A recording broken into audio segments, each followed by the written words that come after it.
할렐루야. 여러분 모두를 축복합니다. 주의 은혜가 마지막 때를 준비하는 마라나타의 신앙을 가진 성도들에게 함께 하시기를 축원드립니다. 이제 15절부터 19절까지 내용을 살펴봅니다. 여러분, 이제 일곱째 천사가 나팔을 불매 하늘에 큰 음성들이 나서 이르되, 그렇습니다. 15절에 재난이 한참인데 천국에서 하나님 나라에서는 지금 무엇이 일어나고 있습니까? 찬송이 일어나고 있고 경배하는 모습이 있습니다. 성도는 어떤 재난 가운데서도 찬송하고 감사하고 예배할 수 있어야 됩니다. 왜냐? 하나님이 이를 행하고 계시기 때문이다 라는 겁니다. 천국에서 하나님 나라에서 지금 찬송과 경배가 이루어지고 있다면 우리도 마땅히 그러해야 될 줄로 믿습니다. 큰 음성들이 찬송했다. 찬송하는 이유가 있어요. 자, 15절에 세상 나라가 뭐라 했습니까? 우리 주와 그리스도의 나라가 되어 그가 세세토록 왕노릇 하시리로다 하니라고 말합니다. 자, 여러분, 앞으로 장차 어떤 세상이 우리 앞에 올 것인가? 이 재난이 끝나고 이제 예수님이 오시고 성도들이 휴거하면 이 세상 나라는 누구의 나라가 됩니까? 주와 그리스도의 나라가 되어 영원토록 하나님 예수님께서 왕노릇 하시는 그런 시대가 우리 앞에 도래하게 될 것이다 라는 겁니다. 재난은 그 과정 가운데 있습니다. 지나가는 것입니다. 이것이 어떻게 믿어지냐고요?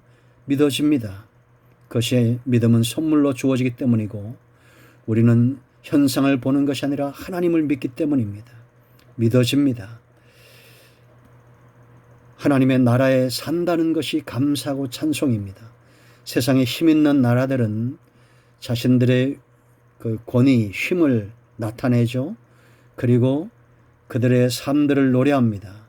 그러나 세상의 어떤 나라가 하나님의 나라의 부유함을 따라올 수 있고 하나님 나라의 능력을 따라올 수 있으며 이 나라의 왕의 선정과 그 긍휼과 사랑의 가슴과 지혜를 누가 따라올 수 있겠습니까?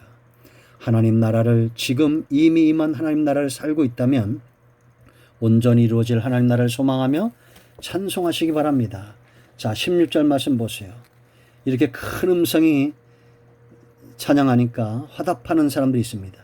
하나님 앞에서 자기 보좌에 앉아 있던 24장로가 엎드려 얼굴을 땅에 대고 하나님께 경배하였다라고 말합니다. 24장로는 인류 전체의 대표를 이야기한다고 그랬죠. 이미 구원이 완성된 모습을 보여주고 있습니다. 그러니까 이것은 장차 하나님 나라의 완성된 모습들을 이미 보여주고 있고 구속사는 흔들림 없이 완성될 것을 보여준다라는 겁니다. 경배하는 겁니다. 하나님 외에는 두려워하는 것이 없다는 거예요. 중심으로 엎드려 겸손하고 낮추어 하나님 앞에 얼굴을 땅에 대었다는 것은 예배자의 태도를 말하는 거죠. 여러분, 저는 지금 예배가 중단되면서 말라기의 말씀들이 가슴을 내리칠 때가 있습니다. 너희 가운데 성전문 닫을 자가 있었으면 좋겠다는 거예요. 하나님을 멸시하는 자들, 하나님의 사랑을 업신여기는 자들, 하나님 제일의 삶을 살지 않는 자들, 우리가 11장 1절에 봤던 대로 성전과 제단과 경배하는 자들을 귀하게 여기지 않는 자들, 그런 자들이 있다면 하나님은 성전문을 닫을 것입니다. 그러나 우리는 하나님 앞에 엎드려 24장로처럼 감사하고 경배해야 될 줄로 믿습니다. 이들이 감사하는 이유가 있어요. 찬송하는 이유가 있어요. 17절 이르되 감사옵나니 옛적에도 계셨고 지금도 계신 주 하나님 곧 전능하신 이여 친히 권능을 잡으시고 왕노릇 하시도다. 아멘. 하나님이 우리의 주가 되신다는 것, 그 하나님이 영원히 왕노릇 한다는 것, 이것은 변치 않는 영원 전부터 영원 전까지 만세의 역사 가운데 온 우주에 있는 유일한 진리입니다. 어떤 왕조도 어떤 나라도 영원할 수 없습니다. 그러나 하나님은 전능하시고 하나님은 권능이 있기에 영원히 왕노릇 하시는 것입니다. 우리가 찬송해야 될 가장 중요한 이유죠. 자, 18절 또 다른 찬송하는 이유가 있습니다. 바로 신원하시는 겁니다. 하나님이 왕노로 사실 때 그 하나님의 나라에 어떤 일들이 일어날까요? 신원의 역사입니다. 신원하시는 것. 이방들이 분노함에 주의 진노가 내려 죽은 자를 심판하시며 이방인들을 심판하시고 또 종선자들과 성도들과 그들 가운데 작은 자도 있을 것이고 큰 자도 있을 것입니다. 그러나 주의 이름을 경외하는 자들에게 상 주시며 또 땅을 망하게 하는 자들을 멸망시키실 때로소이다 하더라. 아멘.